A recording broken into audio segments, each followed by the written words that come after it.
Барлықтарыңызға сәлем. Бұл салатты мен көбінесе жазда көкөністердің бағасы арзан болған кезде жиі дайындаймын. Бұл салат өте оңай және өзіңіз қалаған көкөністерді қоса берсеңіз болады.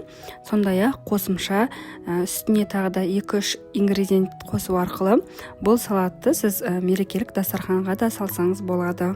Барлық көкөністерді турап алғаннан кейін дәміне қарай тұз және 2 ас қасық зәйтүн майын қосып, барлығын жақсылап араластырып аламыз.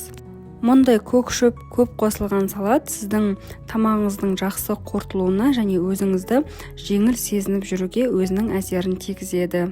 Негізі салатымыз дайын болды, бірақ жаңа айтқанымдай қосымша 3 ингредиент қоссаңыз, бұл салат уже мерекелік дастарханға да қоюға болатын салатқа айналады.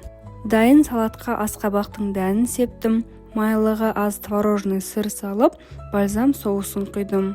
Міндетті түрде жасап көріңіздер, өте дәмді әрі жеңіл салат болып шығады. Жаңа айтқанымдай, басқа өзіңіздің қолыңызда бар көкөністермен дайындай берсеңіз болады. Каналыма тіркелуді ұмытпаңыздар. Менің каналымнан дұрыс тамақтанып, салмақ тастауға болатын түрлі қолжетімді оңай ПП рецептерді таба аласыздар.